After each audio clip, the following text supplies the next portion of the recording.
Welcome. Hello and welcome to the University of Alberta's Department of Sociology Speaker Series.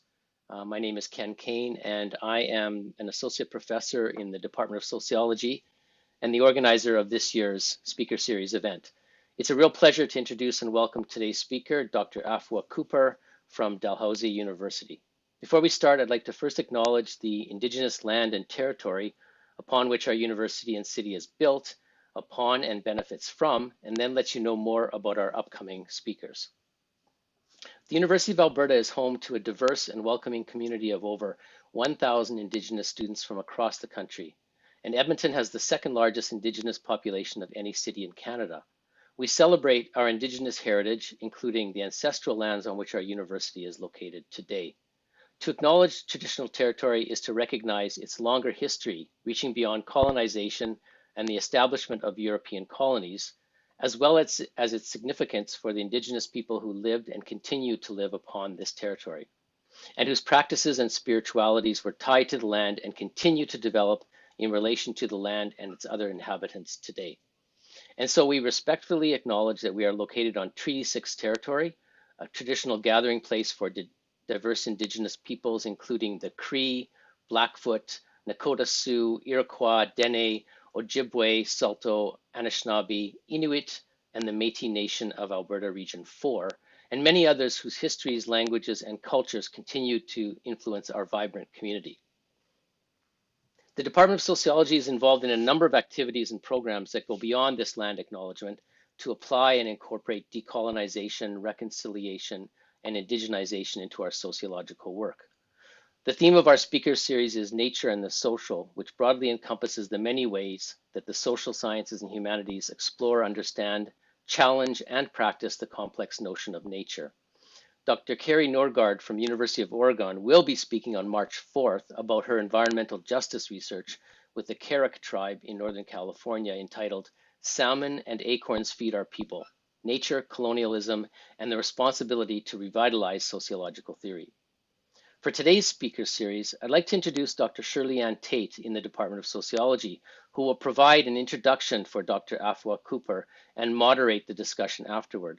Dr. Tate holds a 2020 Tier 1 Canada Research Chair focusing on anti-BIPOC racism and decolonization in universities in 5 settler colonial states, Canada, Brazil, South Africa, Sweden, and Finland, which is a continuation of the globally recognized research she has been conducting on intersectional institutional racism in universities over the past decade. Shirley? Thanks, Ken. Hi, everyone. Welcome to Afua. Welcome everyone else in this. So the speaker series this year has collaborated with the Department of Sociology's Equity, Diversity, Inclusivity, and Decolonization and BIPOC-aligned initiatives. From this collaboration, we invited Dr. Afua Cooper from Dalhousie University to join us to speak on a triptych of slavery, enslavement, and the Black body and the Canadian colonial frontier. This is a very fitting talk for Black History Month 2021. Afua Cooper is a senior academic trained in the history of Black people in Canada and the African diaspora. Her incredible research on slavery, abolition, freedom, Black education, and women's studies across Canada has made her one of the leading figures in African Caribbean studies. Dr. Cooper founded the Black Canadian Studies Association and the Dalhousie Black Faculty and Staff Caucus. She also established the Black and African Diaspora Studies minor at Dalhousie. Her publications include The Hanging of Angelique, The Untold Story of Slavery in Canada, and The Burning of Old Montreal.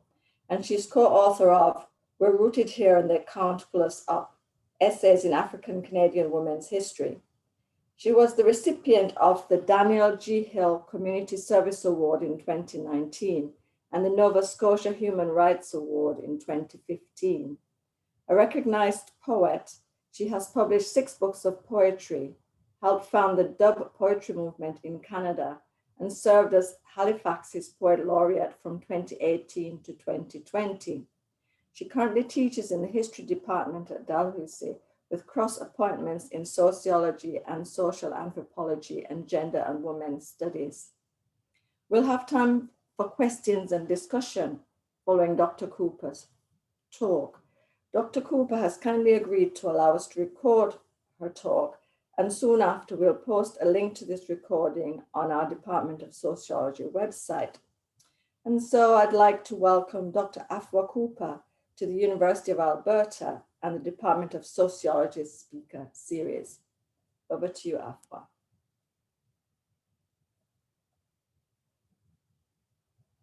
You're muted. You're muted, Afua. That's right. Thank you. Thanks to you, Shirley, for such a warm and wonderful introduction. And thanks for inviting me. And also to Ken for continuing with the communication over the course of the past couple of weeks. I'm going to share my screen, so give me a minute to do so.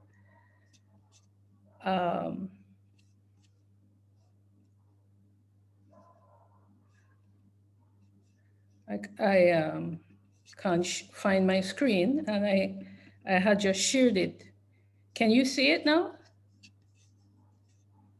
Can people see the screen? Not yet, no. No. Okay, here it is. There we go, yep. Okay, very good. Thank you. So I will be looking at for this talk the lives and the experiences of 3 enslaved Black women in Canada, one during the period of New France, that's during the French colonial regime, and 2 during the period of British North America, hence the title, A Triptych of Slavery. And I want to talk about in the presentation about the Black body, the Black female body in particular, and look at the development, if time permits, of colonialism in Canada, what I call, colonialism on the frontier, and how enslaved people were used, enslaved Black people were used to build the colonial state with their labor, with their bodies, and the manner in which they were brutalized. So I will begin. And I'm using this concept of thingification as to frame my talk. You may know in terms of social theory, Aimé Césaire, the Martinican philosopher and poet, and Frantz Fanon, also a Martinican philosopher and psychiatrist, medical doctor, and revolutionary. Fanon himself built on this concept of thingification that Césaire proposed. And for both scholars, colonization means thingification, dehumanization, to be a thing. I'm proposing that under the slavery regimes, enslaved people were things, objects, commodities, chattel, property. And the law in all of the colonial empires, including the law in Canada, whether it was law handed down from the metropole or colonial statutes, the law recognized the thingification of enslaved Africans. They were codified as property, chattel, and their owners had full legal rights over them and could do whatever they wanted with them. I'd also like to say that slavery denied enslaved Africans their humanity, and as a result, subjected them to violence of all sorts. And violence was braided in every aspect of the lives of enslaved people within the Americas and in Canada. So Canada is not often acknowledged as a site of slavery, even though in this country, the enslavement of Black people had been institutionalized from the early decades of the European colonial project in the 17th century to 1833, when the British government abolished slavery in its colonies. Canada has created an image of itself as a haven for fleeing American Underground Railroad's freedom seekers due to the fact that slavery was abolished here in Canada at least 30 years before abolition occurred in the United States. And abolition occurred in the United States in 1865, as we know. In creating and maintaining this image as a haven or quote unquote freedom's land, Canadians have banished from their collective memory their own history of enslaving. Thus, the enslavement of Blacks in Canada as a historical process is still largely unknown within Canadian historical studies as a whole. And so this myth, this foundational myth of Canada as a site of goodness and mercy would be punctured were we to place the bodies of brutalized enslaved Black women at the center of its telling. For me, placing enslaved Black women and men, but I'm speaking about women right now, at the center allows us to see how their bodies are crucial or critical to an understanding of constructed colonial narratives. Slavery, violence, brutality, and the attendant white male privilege are some of the suppressed stories of our past. And just to underscore this aspect of, or this concept of thingification, how I'm employing Fanon's and Césaire's concept of thingification, applying it to the slave body within what we now call Canada. Here's an ad in a local newspaper in what was then the colony of Nova Scotia in 1769. And it states here they're advertising 2 hogshead of rum. A hogshead is like a barrel or a cask. It holds about 64 gallons of whatever, could be rum, liquid, sugar. 2 hogshead of rum, 3 of sugar, that's 3 hogshead of sugar, and 2 well-grown Negro girls aged 14 and 12. So these 2 Black girls, enslaved girls, were placed on the market with these other commodities, rum and sugar, for sale.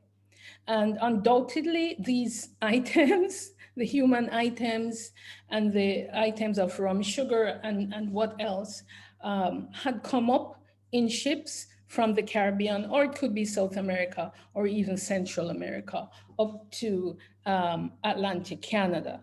So here, the girls, the 2 girls, the 2 enslaved girls, are objects, just like the rum and the sugar, to be sold on the market.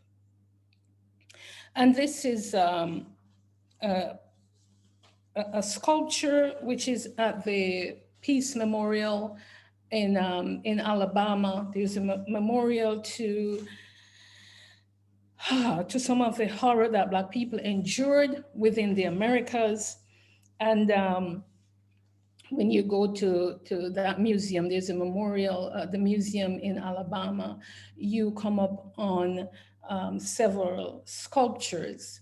And for me, more than ever, this underscores again this idea of Black people as objects, as commodities, not in charge of, not owning their own bodies. They're chained, hands, feet, necks, waist, they're chained, they're placed in bottom of ships, they sail across the Atlantic Ocean, and then they're sold at various points within the Americas. And the woman holding the child there, it's also underscores an important point, because parents, women did not own their children under enslavement. The child or children were owned by the owners of the mother. So here we have a very salient example of reproductive violence. Enslaved women endured reproductive and maternal violence, and also enslaved men experienced reproductive violence because they were not in charge. They had no control over their own children. They did not own their own children. And I spoke earlier on that the enslavement itself, the institution, was regulated by law, was recognized by law, in all of the imperial slavery regimes, so that was the French regime. Here's a picture of the cover of the Code Noir, the Black Code. It doesn't say Le Code Esclave, which, you know, if it's regulating slavery, which it did, you'd think it would be called the Slave Code. It's called the Black Code, which tells us that at this point in time in 1685, in the minds of Europeans, to be Black meant that you were a slave at this point in time. So, you know, here we're dealing, you know, with the slavery and the Black body fused at this level of ontology. So the Code Noir, which regulated slavery within the French imperial world, it's just an example of this fact. In the British world, it was the same thing. The British created laws to regulate slavery within its the overseas colonies. Elizabeth I of England, she was known as, one of her titles actually was a slave trading queen, because under her regime, England and then later became Britain, engaged in the slave trade from Africa, bringing in captive people from Africa to the West Indies and other points in North America and also in Central and South America, to the point where the British became by the time we get to the Treaty of Utrecht in 1713, by the time we get to 1740, the British are the largest slave dealers in the Atlantic world. So at the level of law, Black people's bodies were corralled. And as I stated earlier on, it meant that you could do whatever you wish with an enslaved person. You could kill, you could murder. Murdering an enslaved person was legal. So what I'd like to do now is to use this presentation to analyze the experiences of 3 enslaved Black Canadian women whose bodies were used and their lives stolen and broken by their slave owners and the system of slavery itself. The first person I want to talk about is the subject of a book I wrote called The Hanging of Angelique. And this woman is Marie-Joseph Angelique. And I'll just summarize her experience to the point where she faced the hangman's rope. So Angelique was born in Portugal around 1703. She ended up in the New World. She ended up in New York, or in the Hudson's Valley. The documents in Orange. She lived in Orange with an enslaver.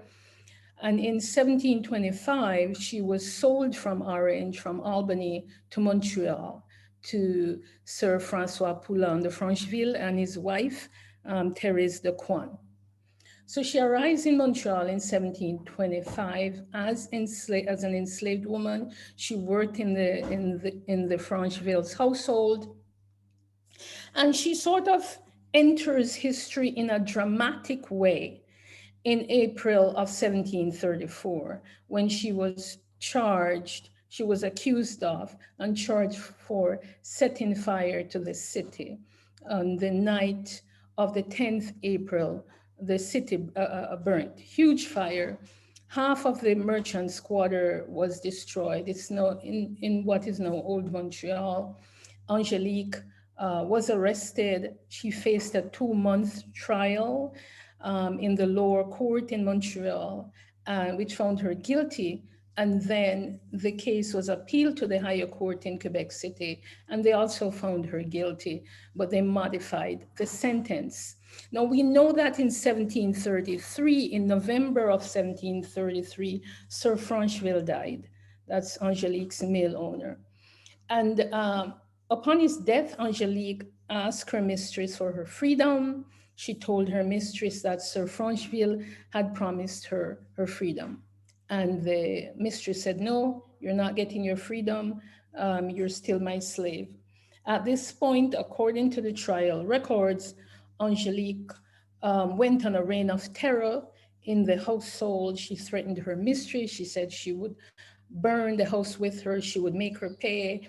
She hated all white people, and if she ever got back to Portugal and found any French people there, she was going to burn them.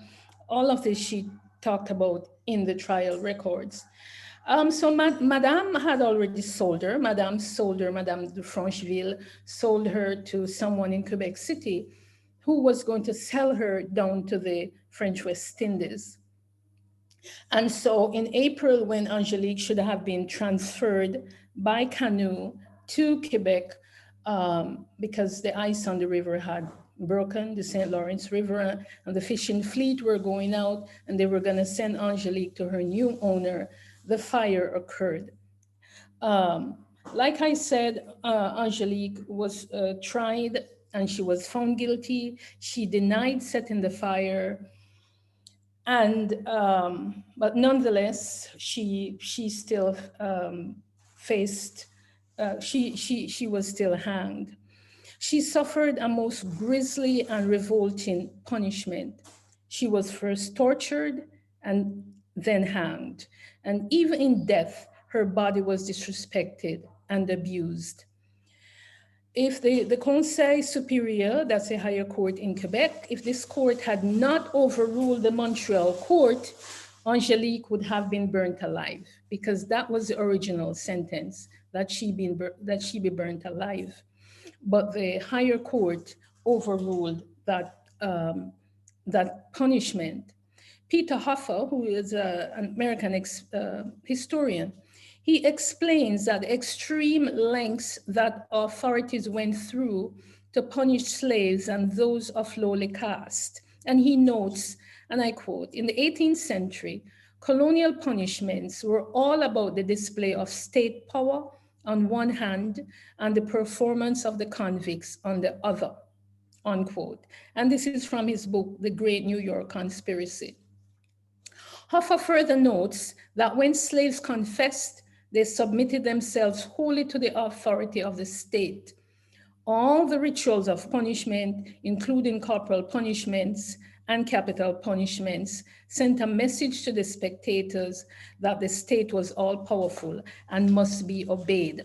And this remark is pertinent because Angelique had to go through a ritual before she was executed. She had to wear this chemise with the word incendiaire sort of embroidered on the chemise.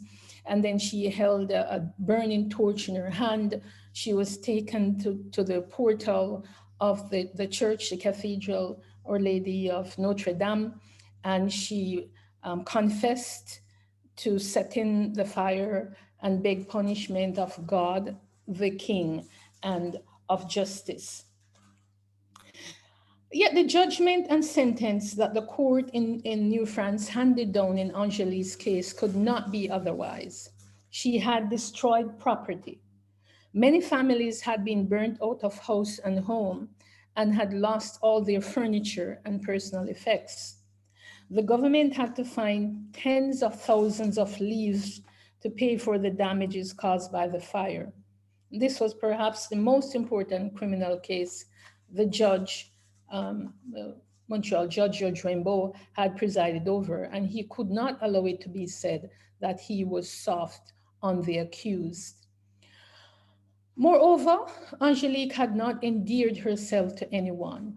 She was an enslaved woman who did not know her place. She had acted as if she was free from authority, leaving the house of her owner when she felt like, threatening the woman, refusing to do certain tasks that her mistress asked her to do. And in New France, no one, not even a free person or an aristocrat, was free from authority.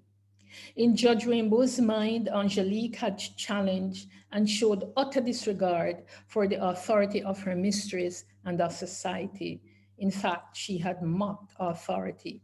As a result, she became out of control and from the point of view of the judge had become a menace to society. And for this, she had to be brought in line and disciplined. And so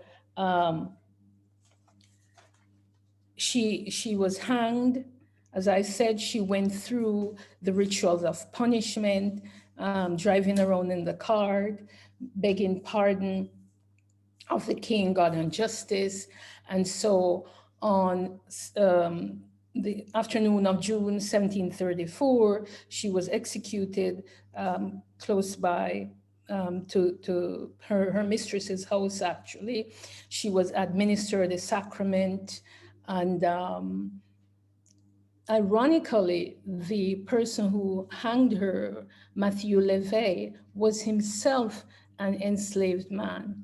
Matthew Levey was a Martinican. He had been brought up from Martinique to take up the duties of executioner in the colony of New France. Um, he was owned by the state. He was owned by the crown. So that's another story, and in itself that's a tragic story. And so Angelique was hanged, strangled, her body thrown into a fire, and the ashes cast to the four corners of the earth. And so it always breaks my heart when I read this and when I think of this, because here's a woman at the time of her death. She was 29 years old, who had been sold several times. We don't know how she got from Portugal to New York. So she may have been sold into New York, but at least we know she was sold up to Montreal. And then her mistress had sold her to someone in Quebec, who was then going to sell her down to the West Indies. And so it's this point in 1734 in the 18th century when the quote unquote natural condition for Black people within these Americas and also within Europe was that of enslavement. I just want to put it in this deliberation that Angelique had several children, all of whom died in infancy. The fathers are not known, could have been her owner, Sir Francheville. But here is a story that sits at the heart of, you know, the Kenny, let me rephrase that sits at the heart of one of the foundational stories of Canada, the New France, the beginning of New France, the colonial endeavor, the colonial experience of New France, this story of slavery. In fact, we could also talk about Olivier Lejeune, who arrives in 1629 in Quebec City. When Samuel de Champlain was there, we think of Samuel de Champlain as a founder of New France. And here, as New France is being founded, we have this slave child, this African slave child, you know, in bondage, as an enslaved boy in bondage right at the beginning of the story of New France. And here, as New France is maturing, well, 30 years down the line, it won't be New France anymore. But here, as it's matured, one could say, we have this spectacular story of this fire and of this slave woman executed and her body burnt and the ashes cast to the four corners of the earth. I'll go on to the next person, next woman, and that is Diana Bastien, to underscore the topic and to underscore this whole concept of thingification. Now, Diana Bastien, this is her burial record from St. George's Anglican Church in Cape Breton, Sydney, Cape Breton. It's September 15, 1792. It's hard for you to read, so I've transcribed it. September 15, 1792. So Diana Bastien's brief and tragic history is told in her death certificate recorded at St. George's Anglican Church in Sydney. This very succinct document brings to life the story of racial and sexual abuse on the Canadian frontier and helps us to understand the marginal status of Black women's lives in colonial Canada.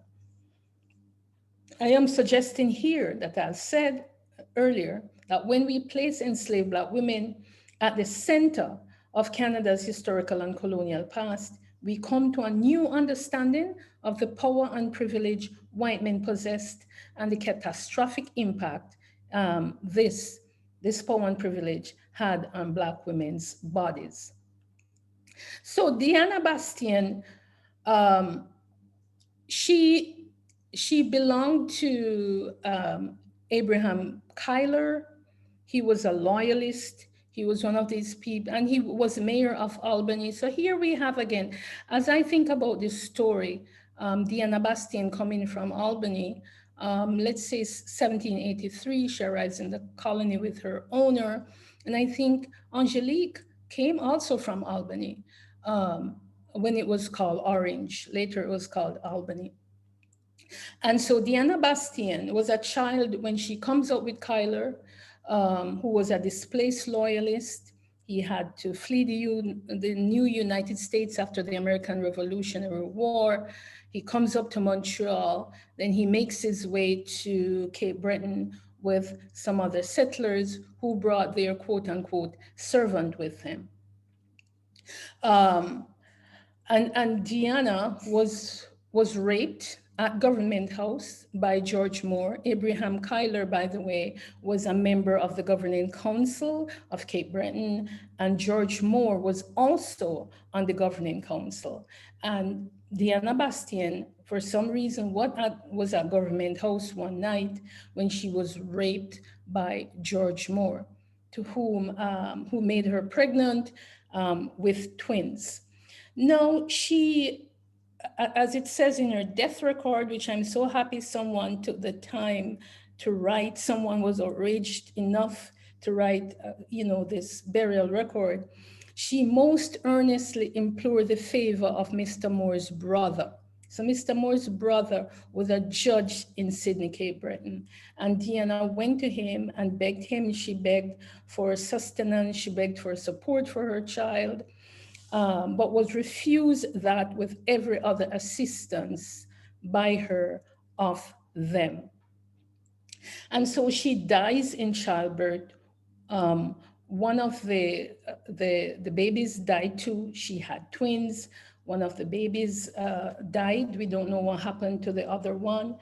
Using the 18th century euphemistic language, deluded and ruined, these words, she was deluded and ruined. And these were code words at the time for rape and sexual violation.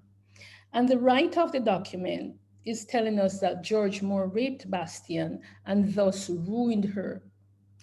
George Moore committed this heinous act, as I've said, at the Cape Breton government chambers, the very place from which the colony was administered and where he worked and carried out his duties as a member of the Executive Council. The insert for the 15th September St. George's Church burial records reveals the sad and tragic fact of Bastien's abuse and demise, that she died. This is the only document we have about the life of Bastien, and it is an important document.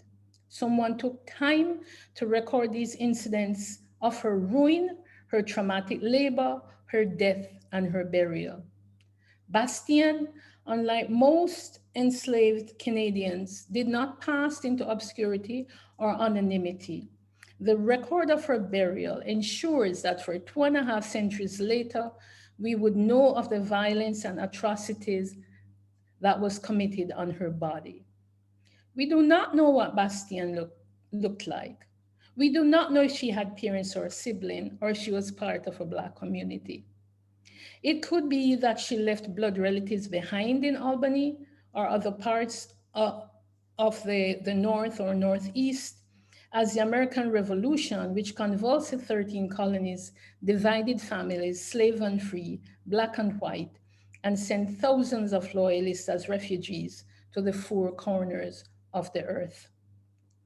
Rebels or patriots, whichever name you want to call them, the American victors, seized slaves and other property belonging to loyalists, and thousands of Blacks who were owned by rebels fled to British lines.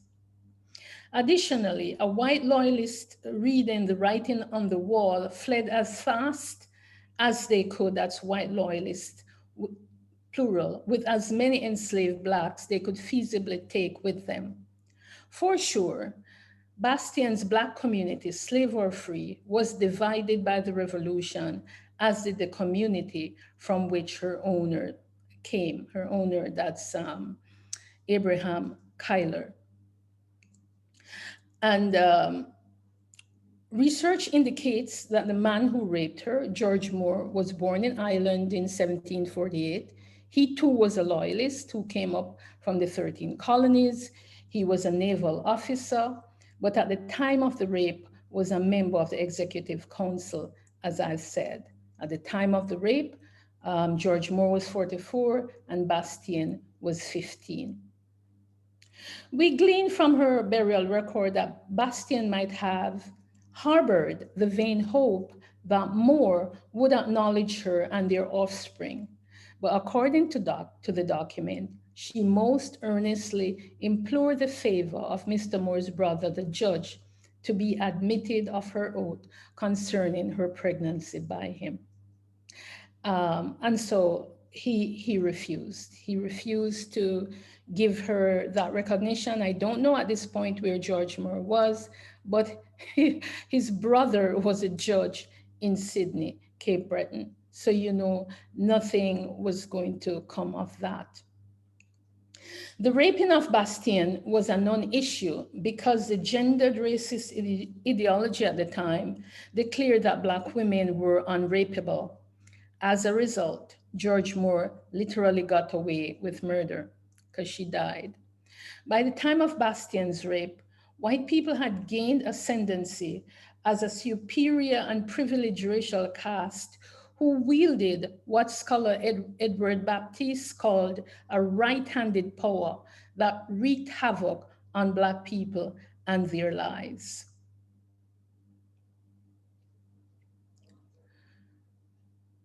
In 1792, Cape Breton was a marginal colony within the British Empire, but it was adding its own story to that of the turbulent histories of the revolutionary Atlantic. Black people like Bastien were part of this turbulent history, and those who were slaves like Bastien moved along the ocean's migratory circuits, their bodies commodified and used for the comfort and wealth of those who owned them. Upon Bastien's body was writ large the dehumanizing, racist, and gendered history of slavery in the Americas. Moreover, Bastien's story illuminates how the construction of a colonial race ideology and a race-gendered discourse emerged in British North America.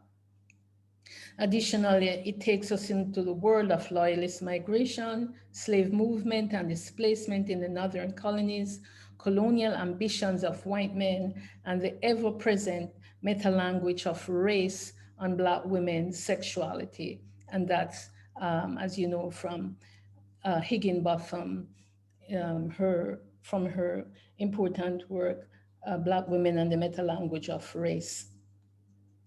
It also centers the story of Bastien more than ever, as I've said earlier, the privilege white men possess on the colonial frontier. And so our third person that we're looking at is Chloe Cooley, the picture of Abraham Kyler, who is owner of Bastien, from the Dutch American community of the Hudson's Valley. So now we look at Chloe Cooley, and we're in Ontario, or Upper Canada, and it's a year after Bastien. We're now in 1793. Bastien was 1792. So in March 1793, two men, Peter Martin, a former slave and a Revolutionary War veteran, and William Grizzly, a local white, went to Government House in Niagara on the Canadian side, which was the capital of Upper Canada at the time, Newark, Niagara. And these two men made a startling report to the Executive Council. Council members included the Lieutenant Governor, John Gray Simcoe, and Chief Justice William Osgood, Receiver General Peter Russell. And Martin and Grizzly had witnessed the binding of an enslaved woman, Chloe Cooley, and her transportation across Niagara River into New York State by her owner, Adam Vrooman. Adam Vrooman, another Dutch American loyalist.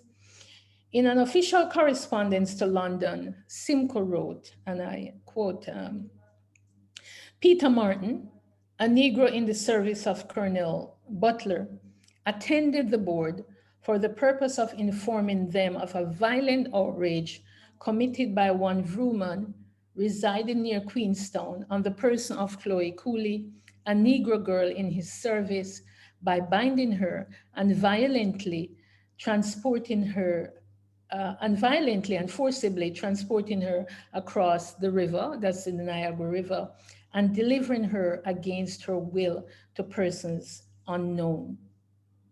Martin, as a Black and a slave, might have feared that his words would not be believed, so he took with him a local white man, William Grizzly, who had also witnessed the removal of Chloe Cooley from Canada.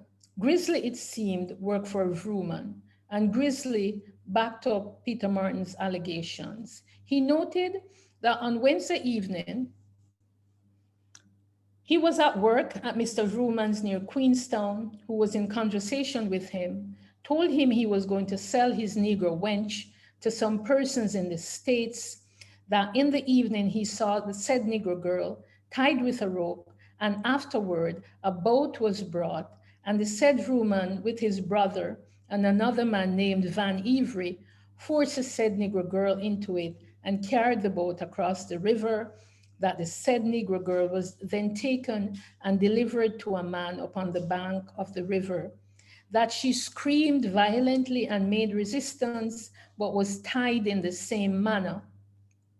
William Grizzly further states that he saw a Negro at a distance he believes to be tied in the same manner, and has heard that many other people mean to do the same by their Negroes, that is, sell them out of the province into New York State. And you may be wondering, why New York State? Because New York State was in the process of abolishing slavery within its boundaries. Slavery was still legal in Upper Canada. So many of the Upper Canadian slaveholders, thinking that Simcoe had arrived in the province to free the slaves, were selling their slaves south. Kind of paradoxical with respect to the story that we all know, but that was what was happening. So Chloe Cooley was tied up, thrown in a boat by Vrooman, and rowed across the river and sold. But Cooley resisted Vrooman's assault and fought long and hard. She screamed violently and made resistance, so much so that her owner found it difficult to restrain her and summoned two other men to help him overpower her. They too manhandled her. It was a slave woman's screams that Martin and Grizzly heard, and they ran off to discover the source of such anguished sounds. Since Cooley was no match for her owner, she used the only available weapon she had at her disposal, her voice. Was Chloe Cooley a 7-foot, 300-pound Amazon that it took 3 men to subdue her? The brute-like manner in which Vrooman and his allies dealt with her speaks volume to the perception of Black women in the white slaveholders' imagination as subhuman, unfeminine, and therefore unworthy of masculine protection. This happened at a time of the 18th century when the quote-unquote frailty of woman was articulated in the patriarchal gender discourse gaining ground at that time in Europe and Euro-dominated societies. Hilary Beckles, in discussing how New World slavery regendered Black women by denying them feminine characteristic, notes, the colonial gender discourse confounded confronted and assaulted traditional concepts of womanhood in both Europe and Africa, and sought to redefine notions of Black feminine identity.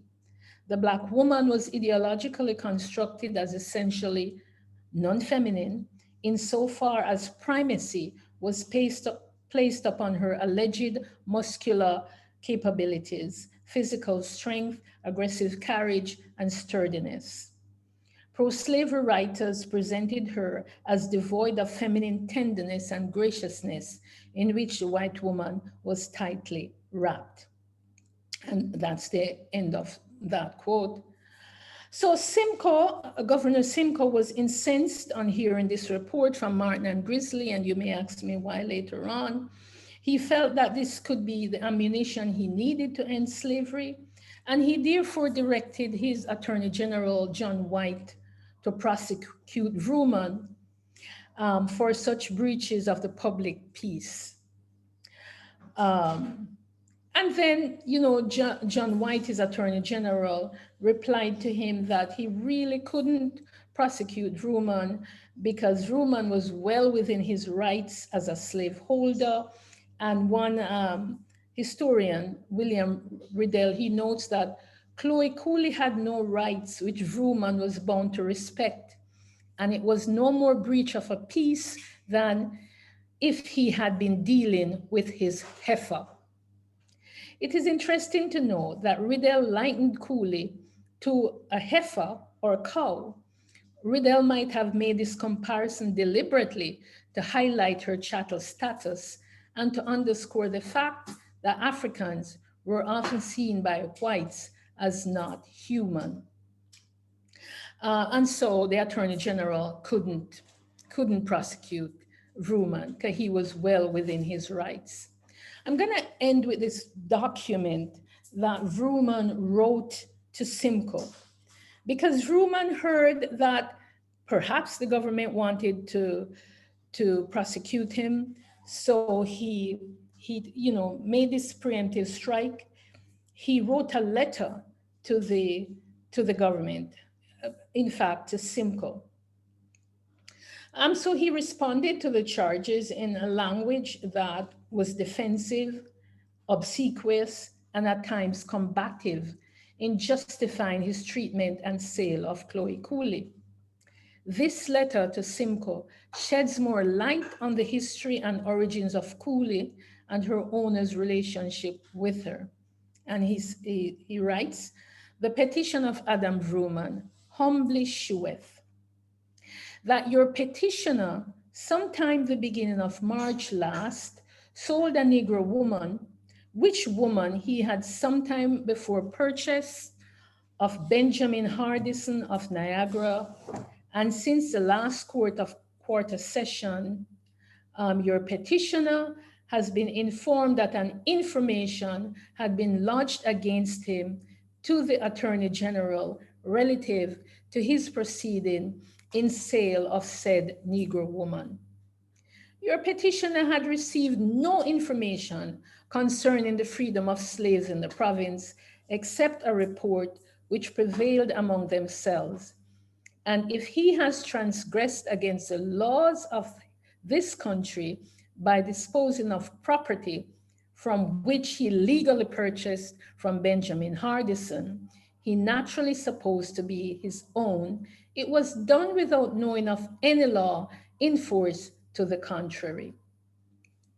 Therefore, if the Attorney General or any other person in whom the inhabitants in general of this country look to as a father and protector may construe the proceedings as above related, and your petitioner can assure your excellency that the said Negro woman behaved herself in such an unruly manner lately. It's in this language, a sort of pseudo-legal language, but in the language of the petition, how people would write petition then to the governor. And he's trying to justify his actions. He continues, he said, that your petitioner was under the necessity of disposing of her, as whatever property was entrusted in her was embezzled.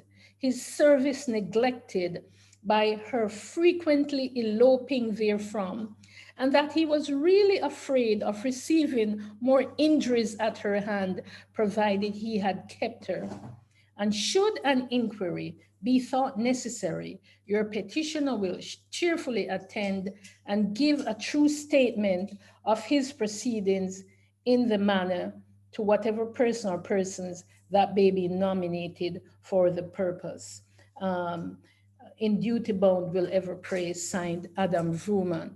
And so he's saying she frequently elopes, she runs away all the time. His she was losing value, he couldn't control her, so he had no other option but to sell her out of the province.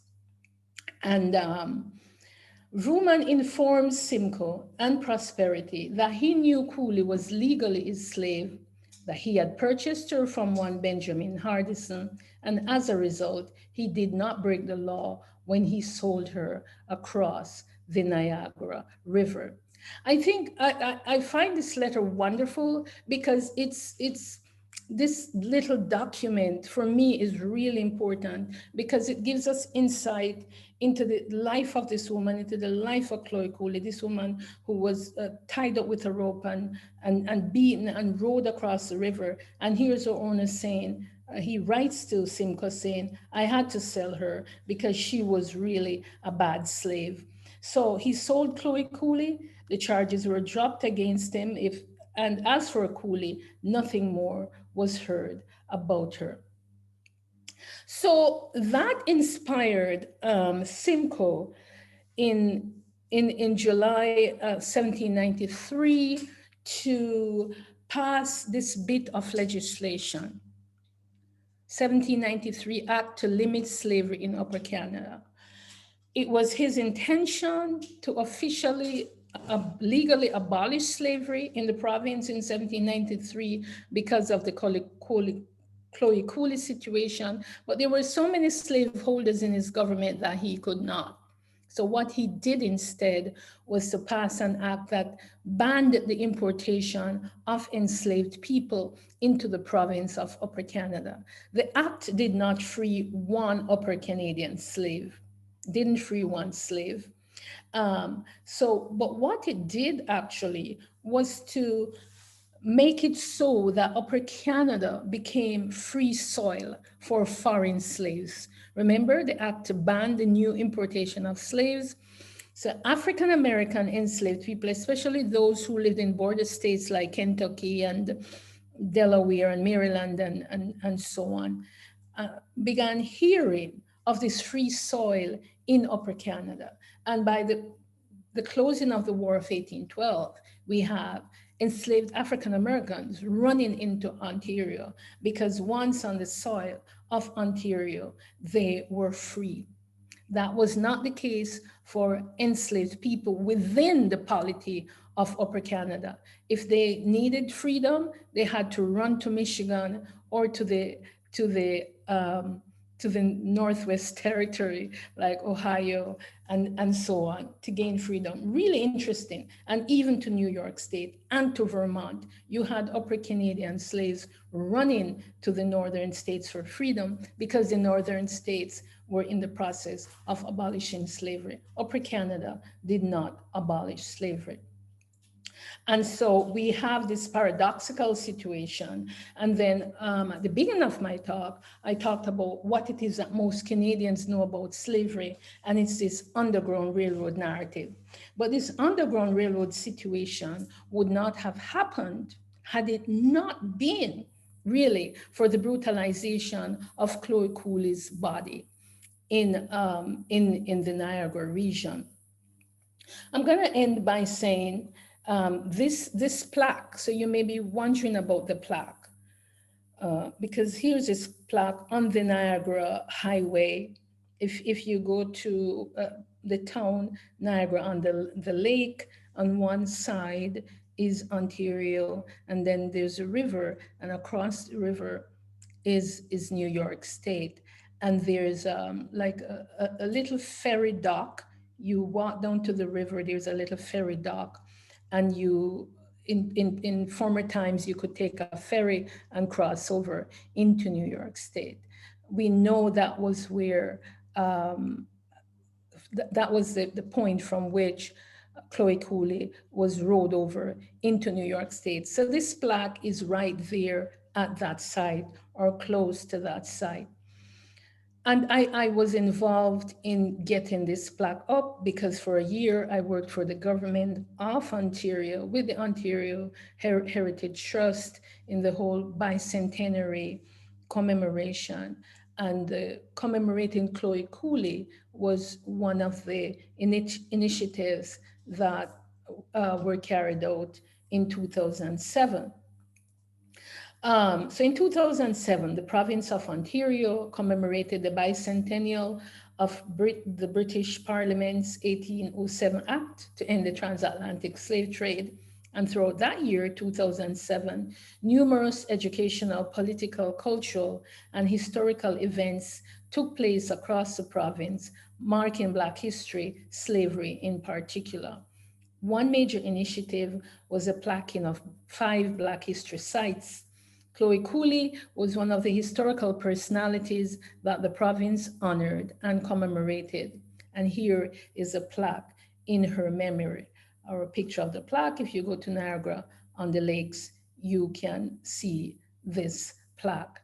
So it's, I would say it's really a hopeful thing. It honors her, it memorializes her. We don't know what happened to her. We don't know if she ever escaped from slavery. But I also want to say here that the men who, or the man who sold her, Adam Vrooman, who was a loyalist who came over from, what became New York State into the province of Upper Canada. And, these countries, these 2 countries, Canada and United States, were formed out of this momentous event, the American Revolutionary War. And these men, people like Vrooman, people like Abraham Kuyler, they saw themselves as nation builders, and they were instrumental in creating some of the founding narratives of British North America. Missing from that narrative are the stories of enslaved people who worked for them, who rowed the canoe, the men who rowed the canoe across the lakes and across the rivers, and who cut down the trees and who built their houses, and the women who looked after their children, and the women whom they gave children, the women they raped. And so, some of our founding narratives are really, beneath them are these stories of horror, are these stories of brutality. And these men engaged in actions that were so detrimental to the lives of enslaved people, especially to the lives of enslaved women. And Afua. I thank you for that.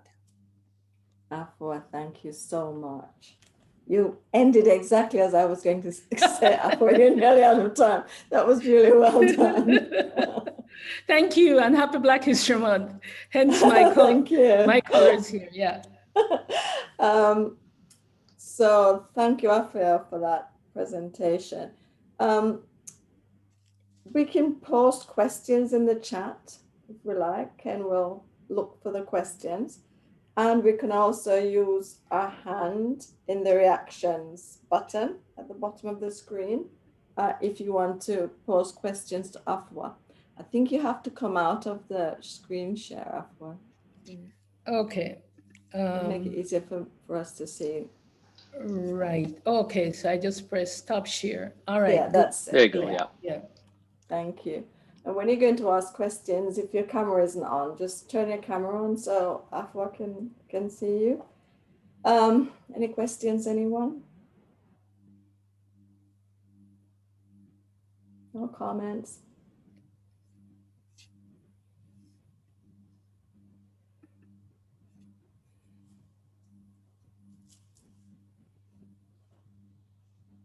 I'll have a question. Okay. I was quite struck, Afua, by the movement of enslaved people up and down from from the Americas to the Caribbean and back. And, you know, because I didn't know much about enslavement in Canada until I got to Canada and started to read your work, for example, and begin to think about those connections. All I knew about was the rebellious slaves in Jamaica who were sent to the cold reaches of Canada, you know, deported there. That's all I knew about, but nothing more than that. So that was really very interesting for me to think about the Yes. connections. Yes, thank you. Yeah, there was slavery in Canada, but it was something that's static. It wasn't something that was static. People were moving all about, especially, you know, when we were in the 18th century, and there are these, you know, world changing events that were happening, like the Revolutionary War, the American Revolutionary War, in which you had this mass emancipation for one of the people who became Black loyalists, but then also the white loyalists who took thousands of their enslaved property to British North America, to the West Indies, to Bahamas, to all over. So people were moving up and down the Atlantic littoral, and then across the Atlantic. So many enslaved people were taken by their owners to England, to France, to Germany. And then you had the coastal trade, so that the Revolutionary War was one of these big events. But then in ordinary times, you had the coastal trade between Eastern Canada and the West Indies and South America and Central America, or between Eastern Canada and New England. There was lots of moving up and down of enslaved people, of Black people between the Atlantic Canada and New England. So yes, there were, if we think of Diana Bastien, for example, who moved as a child from Albany to Cape Breton during the Loyalist migration. Angelique herself, during the period of New France, was moving all over the place, bought and sold. And it underscores this whole thingification that I started with, this whole idea of Black people as object, as chattel, that they're sold with the rum, they're sold with the sugar, they're sold with the horses, they're sold with the fur. The Black people weren't in charge of their bodies at all. They didn't own themselves. And so when they stole themselves, when they ran away from slavery, they would say, I stole myself. It's, yeah. Thank you so much. Tonya has a question. Go on, Tonya. Hi. Yes. Thank you so much for that. I was really interested at the end with the plaque. I was just wondering, two part, if you could tell us about the process of working with the Ontario Heritage Trust and the other plaques, and just like what that was like. Also, in relation to, I think it was probably in the summer when a big conversation emerged around Dundas Street in Toronto and the naming there. And we have a similar thing in Ottawa, where I live. One of the wards is named after a guy, Goulburn, who was a slave owner as well, I think, something like that. Just if you have thoughts about that, the Dundas Street thing and the process with the plaque project. Thanks. Okay, thank you. So, yeah, the plaque, it was the government of Ontario, pushed by community, committed $1 million to bicentenary events. And so the various bodies, in this case, the Ontario Heritage Trust, was funded to do several plaques. And the Claude Cooley plaque was one of them. So it was great. The money was there. People were enthusiastic. I mean, things can happen when you have money. It really is true. The money was there, and the trust said, you know, we're gonna do this. We're gonna hire the historians. We're gonna hire the people who made these plaques, and it happened. And it happened within a year. And so I know things can be done. When people say, oh, it has to take time and you have to put it out for tender or whatever it is, then, you know, sometimes they're stalling, because we got this work done. We got 5 plaques up.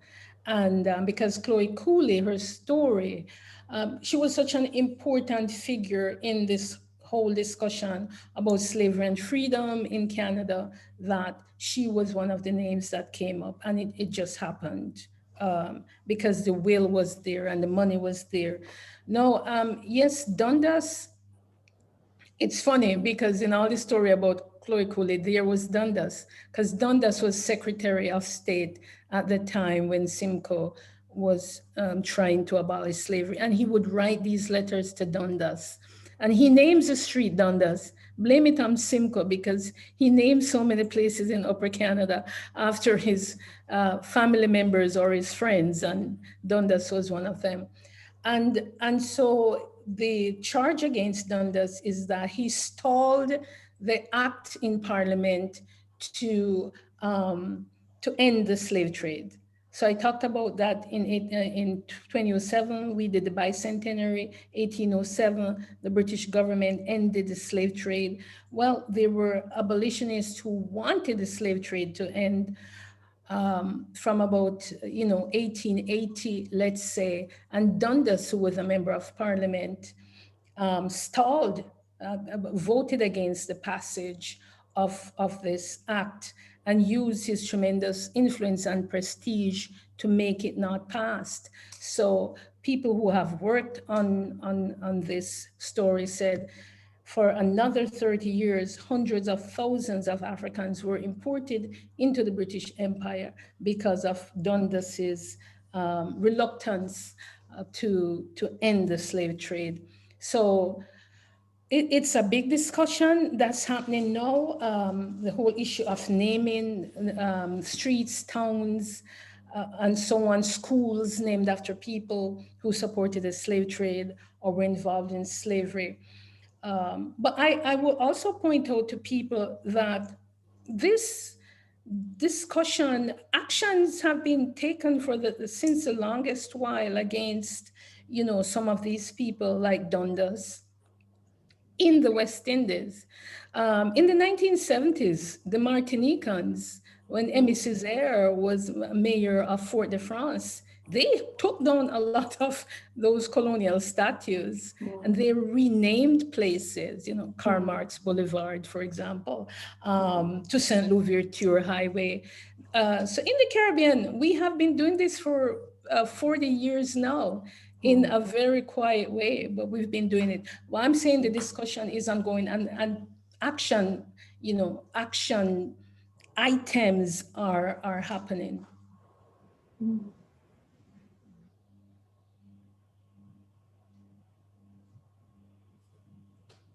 Did I miss any hand or any message? I see there's a comment in the chat section right now. Oh yes, from Evelyn. Evelyn says, thank you, Dr. Cooper. Your research has been so foundational to unveiling buried histories, which are part of Canadian history. Thank you for your work. She asks, what was the role of Canadian universities in slavery, and what would you recommend for universities to do to educate on how this history is connected to racism and, in your opinion, discrimination in the academy today? Okay, good, thank you. Well, I think I'll answer the last part first, and that is, we're now in a moment where every institution ought to look at its history with respect to EDI. If we're talking about transformation, if we're saying that we believe that every single human being on this planet is equal, whatever their race, sexuality, ability, disability, then we have to do that work. People talk about uncomfortable conversation. Well, I'm saying Black people, in this case, have been uncomfortable for about 400 years, 500 years within the Americas. So if they are conversation is uncomfortable, bring it on. Let us experience that discomfort together, but it must be done. We cannot continue like this. It requires courage. It requires people to looking at their own privilege. And it requires strength, and together we can do it. it requires, as I said, people giving up some of their privilege. Banks are, are taking tentative steps. I applaud the universities that are doing it, but it must be done. My own school, Dalhousie University, we launched this investigation in 2016. We provided a report in 2019 rather. It was a report based on history. We engaged in 3 years of research, and it's called Dalhousie's Relationship, Dalhousie's History, rather, on slavery and race, and I would add to that anti-Blackness. So we looked at the history of the founder of the university. George Ramsey was the founder, AKA Lord Dalhousie. His ideas about Black people, his actions towards Black people in the province. So we wanted to deport the Black people from out of Nova Scotia because he thought of Nova Scotia as a white man's country and was really interested in bringing white people in from Europe to become settlers in the province and to run out the Black people who were already there. We looked at some of the leading merchants of the city, their engagement with the West India trade. The West India trade was premised on the Caribbean slave trade. Talked about earlier this commercial nexus between Eastern Canada, the maritime colonies, and the Caribbean colonies, which was premised on, this whole exchange, this mercantile exchange, rum, sugar, molasses, going up the coast in exchange for dried fish, salted beef, salted pork, and these were the main protein sources for the enslaved population in the Caribbean. So we looked at how merchants and business people in Nova Scotia and Atlantic Canada made their fortunes out of the West Indies trade. And out of this money came the endowment for Dalhousie University. So it was really, really, really entangled with slavery in so many ways. So we explored that, we put out the report, and we have 13 recommendations. I'm asking people, the report is online, to look at those recommendations. One of the recommendations, talking about pedagogy, talking about EDI, talking about righting the wrong, is to establish a bachelor's program in Black Studies, and also to establish relationships with universities in the West Indies, and in a way as a way of giving back to this area, to this region that gave so much to Atlantic Canada. Thank you so much, Afua. Zara has a question. Thank you so much, Dr. Cooper. This was an amazing talk. It was so important, but really difficult to sort of hear some of these events that took place. My question, it's sort of, I did my schooling here in Canada from like elementary all the way, like I'm a graduate student right now at the U of A. And we never really learned about this history, the history of Black Canadians, especially slavery and the treatment of Black Canadians in the schooling. There seems to be resistance and erasure of that experience. And I'm just wondering if you could provide an insight based on, the work that you have done in the spaces that you worked in. Where is this resistance coming from? Because slavery in Canada just ended in 1834. And I was very surprised to learn that, because it's only 30 years before it was abolished in the USA. But we don't talk about this history. We only talk about the Underground Railway and how Black slaves who are running from the southern USA came to Canada as a safe haven.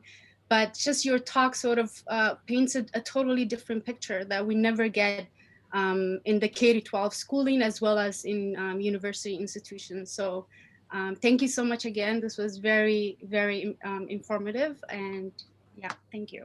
Yeah, you're welcome. Did you want me to respond to that? Because you basically laid it out. Okay, thank you.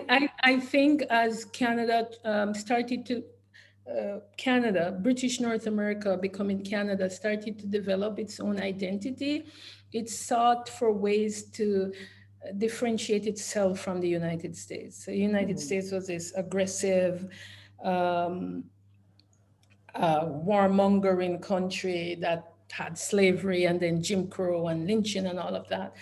And Canada fought like two wars with the United States, right? So it was really important for this new polity to distinguish itself or differentiate itself. How do we differentiate ourselves? How are we different from the United States? Well, we are the site of goodness and mercy.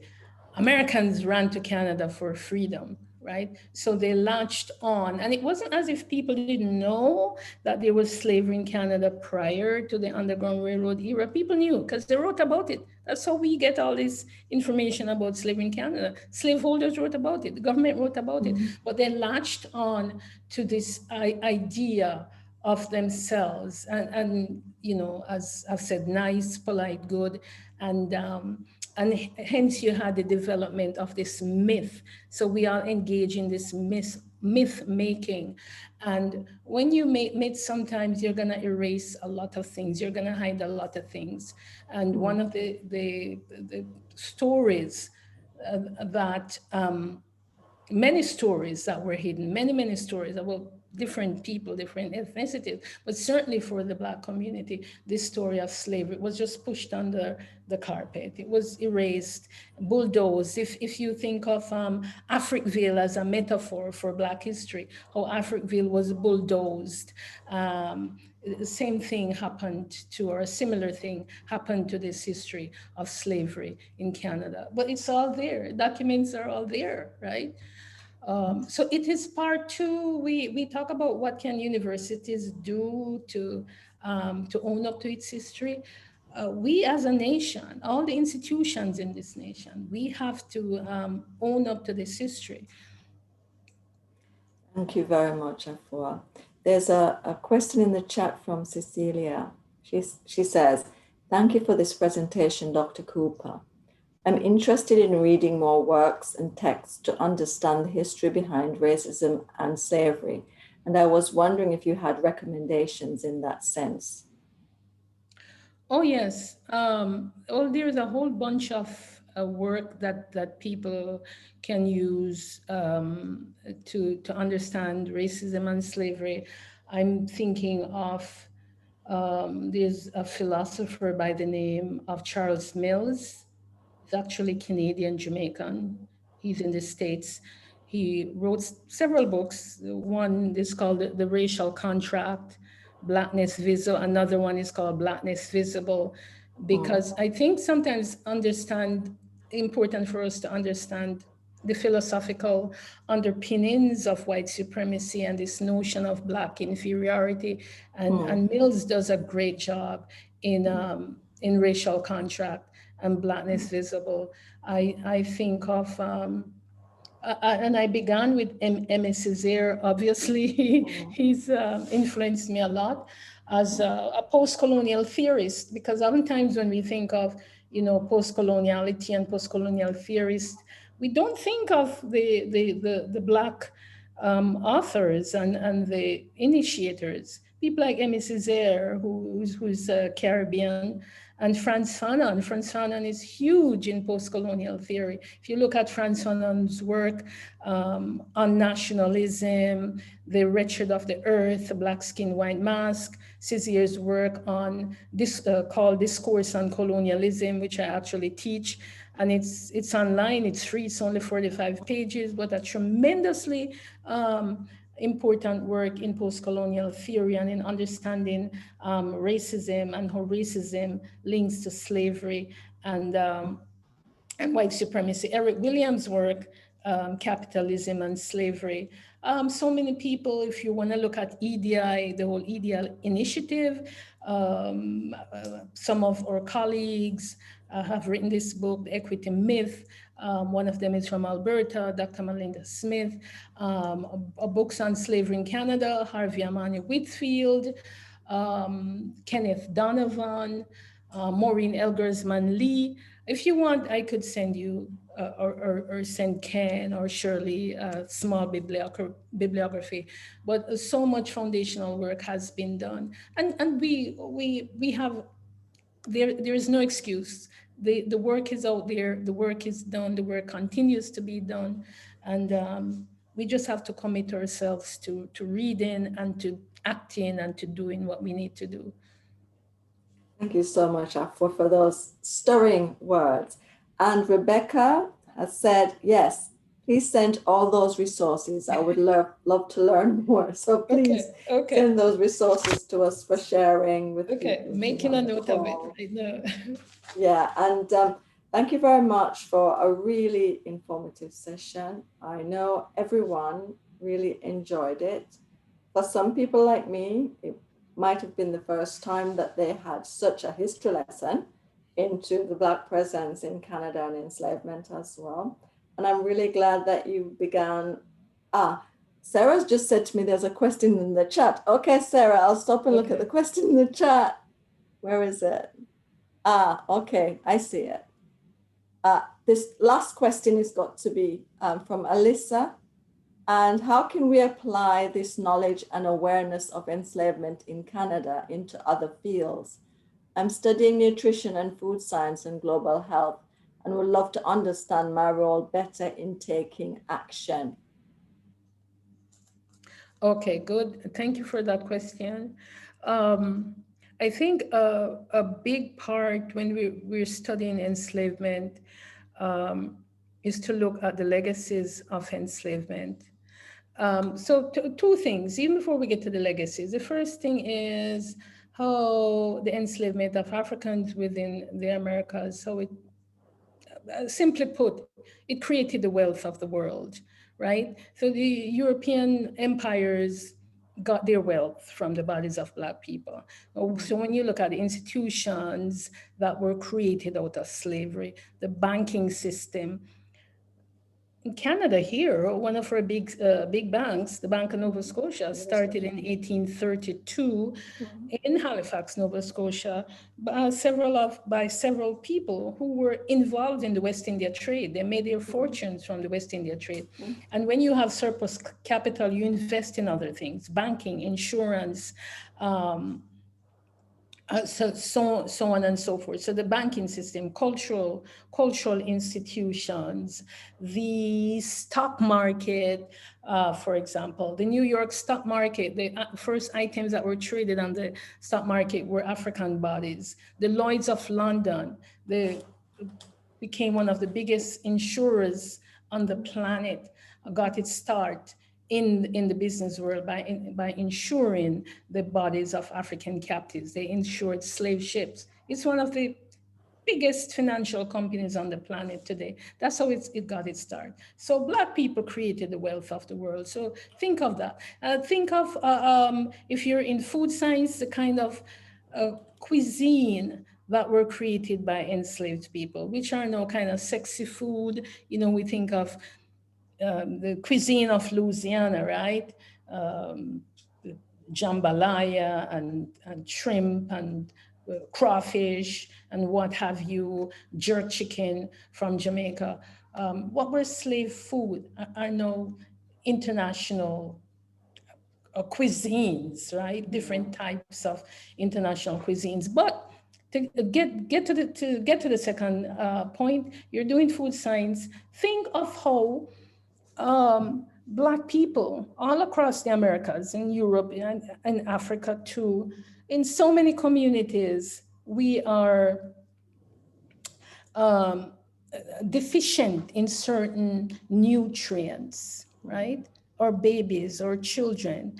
In this time of COVID-19, how COVID-19 has disproportionately impacted Black communities all over North America and in Europe. So there's a definite link to our communities, the Black communities, and food or lack thereof. We suffer tremendous food insecurity in our communities. So those are ways you can think of this situation of how slavery impacted or has impacted modern issues, issues of food, nutrition, and health.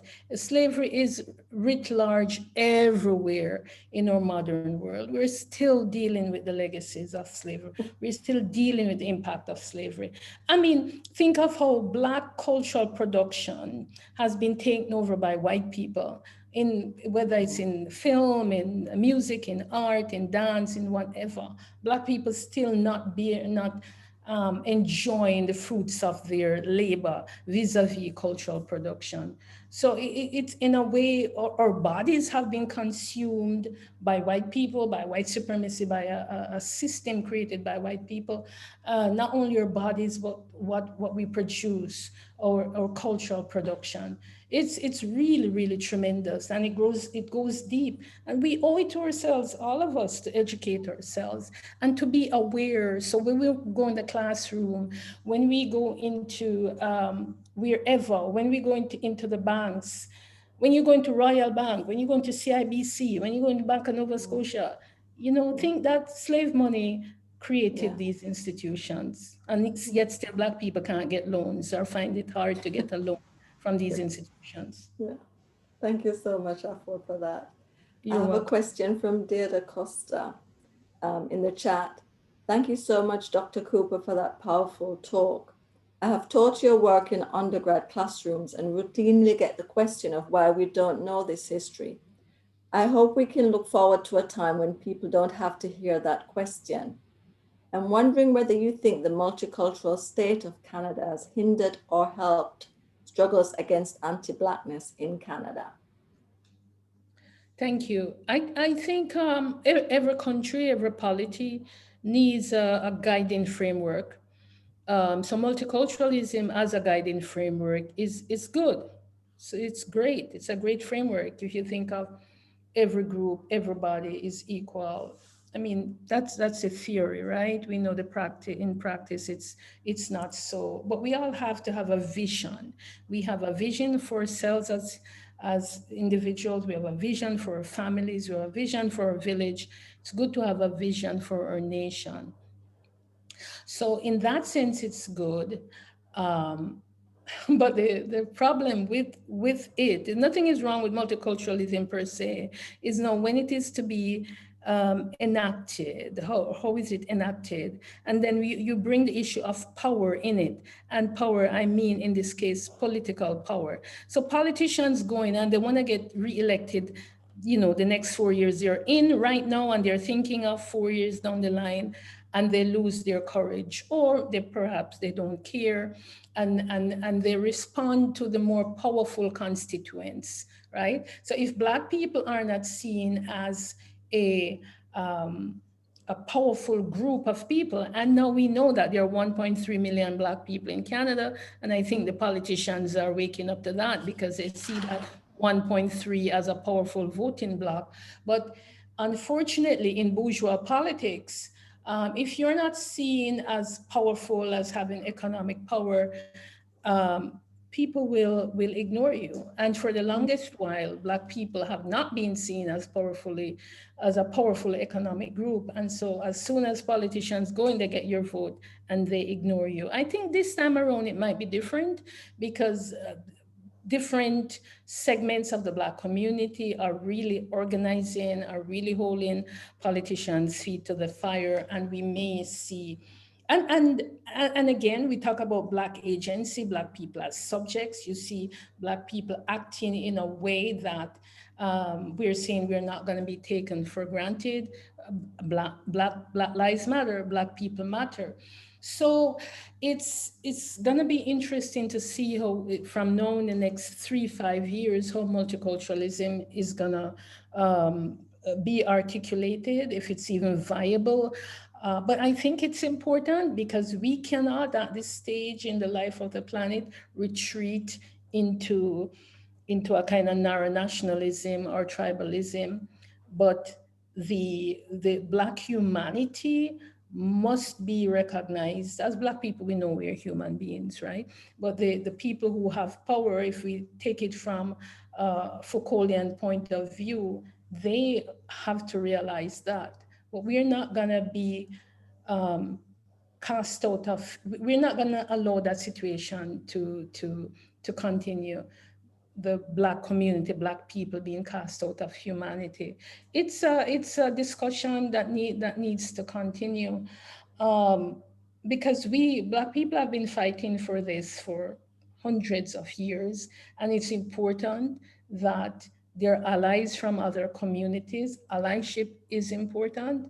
And the marches will continue, the Black Lives Matter marches will continue, and we're just not going to back down, because our humanity is at stake, and it's been at stake for the past couple of centuries. Thank you so much, Afua. Thank you, everyone, for participating. Thank you for your questions as well. I just want to thank you so much, Afua, for the work that you have done and you continue to do. Thank you so much for being so generous with your time, being with us today, and for answering the questions. I know there are more questions, but we just have to stop. Oh, you're most welcome. It was my pleasure. Anytime. Thank you so much. And thanks to everyone for coming to the presentation. Bye-bye. Great, thanks everybody. Oh, you're.